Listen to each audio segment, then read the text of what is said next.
La expresión siervo de Jesucristo usada por Pablo en la primera carta a los Corintios, en nuestro contexto cultural tiene un significado bastante lejano de la versión al que Pablo tenía cuando la usa en esta cita.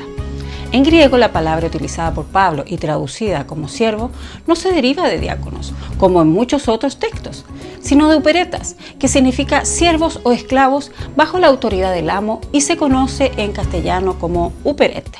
Sobre esto hablaremos dentro de unos segundos y comenzamos ahora ya.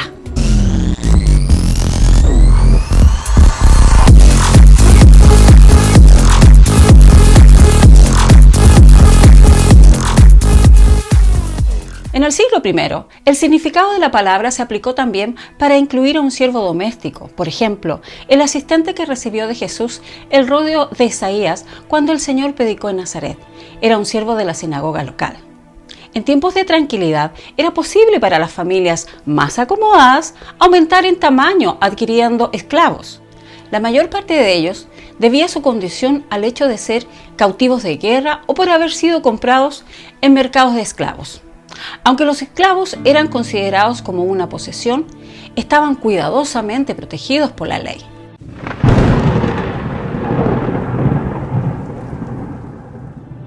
A los siervos no se les podía oprimir, tenían derecho al reposo del sábado y asistir a las festividades nacionales. Los esclavos eran frecuentemente bien tratados como miembros de la familia. Si eran circuncidados, gozaban de la mayor parte de los privilegios de la sociedad judía, con la excepción de que no podían adquirir propiedades ni casarse con esclavos foráneos. El buen tratamiento de los esclavos no era solo una característica judía. La esclava de la mujer de Naamán estaba aparentemente bien tratada, y también parece que lo había sido el esclavo romano Onésimo, incluso en tiempos en que la ley romana castigaba con la muerte la huida de un esclavo. A un judío le era posible llegar a ser esclavo para pagar deudas contraídas o para restituir bienes robados, o incluso por el solo hecho de sentirse más seguro en la casa de otro que en la propia. De esta manera se podía vender también a familias y a niños. Quien así lo hacía normalmente vendía su trabajo por 7 años, a no ser que quiera permanecer como integrante de la familia, en cuyo caso su oreja era ceremonialmente clavada al poste de la puerta. Algunos esclavos eran investidos de gran autoridad por parte de sus dueños. Eliezer recibió el encargo de encontrar una esposa para el hijo de su dueño.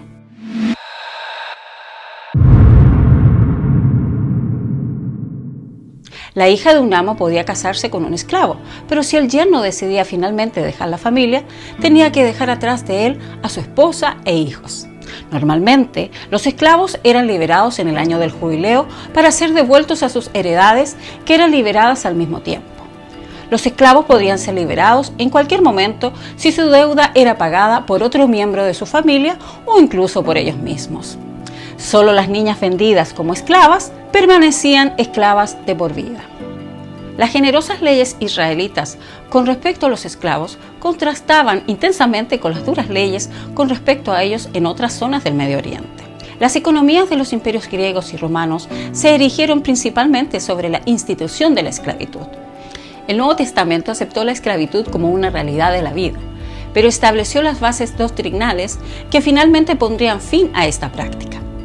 En Israel se conocía un tipo diferente de esclavitud, la servidumbre o imposición mediante el trabajo.